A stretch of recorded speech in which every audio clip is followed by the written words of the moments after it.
Welcome back to Daily Dose. My name is Robert. I'm here with my pal Tom Filippini, the creator of Pepper Pong. You've seen him on Shark Tank. He was talking a little bit about that in the last episode, and we were also talking about the correlation of addiction to isolation. We in Parkinson's world know a lot about isolation and its confounding effects upon not just the people with Parkinson's, but family members, care partners. Talk about that if you don't mind. What was happening with your addiction? How did you feel isolation coming into your life? And what was the change? Again, whatever you feel comfortable sharing that Yeah, allowed you to see. yeah, I think in my case, and obviously can only speak for myself, is when you're sick, and you're not your best self,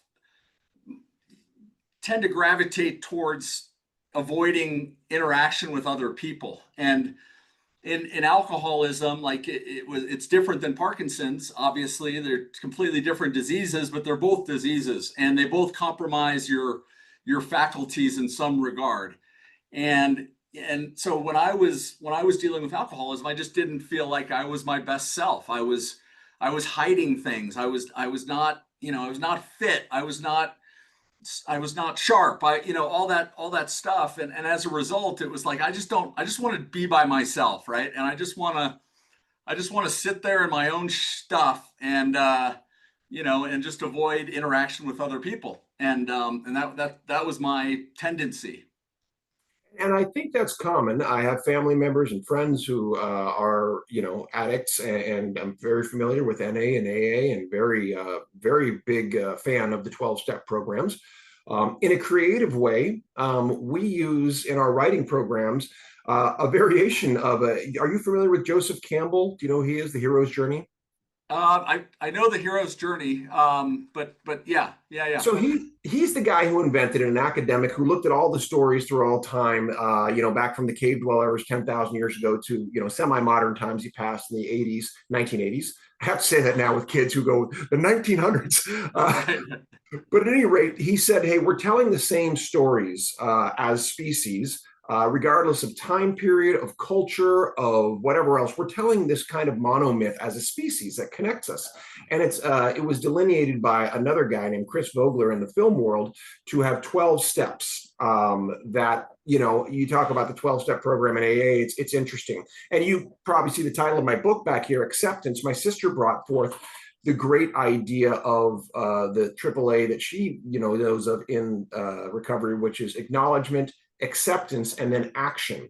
And knowing it in that three-step process, acceptance is just a bear, and that's a huge part of it. But I wonder, do those come up for you? The acknowledgement, acceptance, action, does that play with? It resonates. Yeah. It definitely. I could make it work in terms of how I think about it for sure. Yeah. And Yeah. it totally resonates and makes a lot of sense. What about your story? Because I mean, people know it through the product. You do a beautiful job. And again, I just want to highlight one of the things you said, like a deck of cards, which was so smart from a marketing perspective. The incredible ease of this thing, and I don't mind being a total pitch guy right now because I love your product. The ease and accessibility of it, that you can take it anywhere. I can't wait. This summer, I have like a couple outings with friends. We're going to take it to there and just, it'll be part of what we do. And with different family members, when I go to speak at a Parkinson's event, easy for me to go and set up. That type of thinking, it lends toward accessibility, like you mentioned earlier, and everybody playing. How big a deal was that to you when you were thinking of this product?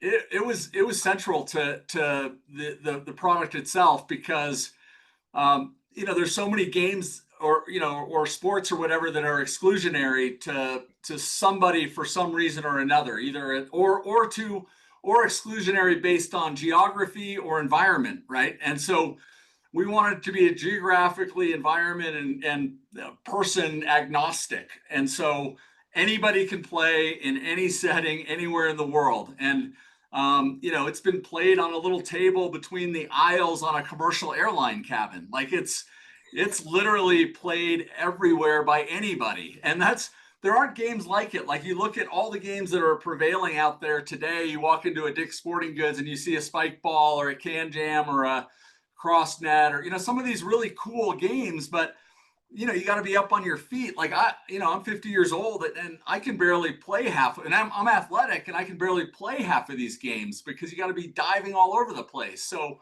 this game is all about after Thanksgiving dinner, you can set it up and literally everybody there, regardless of age, skill, athletic ability, they can jump in and they can have a blast. And it's not exclusionary to the experts. Like the experts actually get into it just as much as everybody else because the points are so strategic. It's much like, it's been called the tabletop pickleball.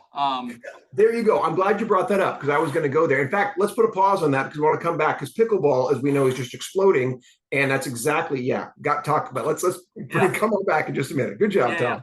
Yep.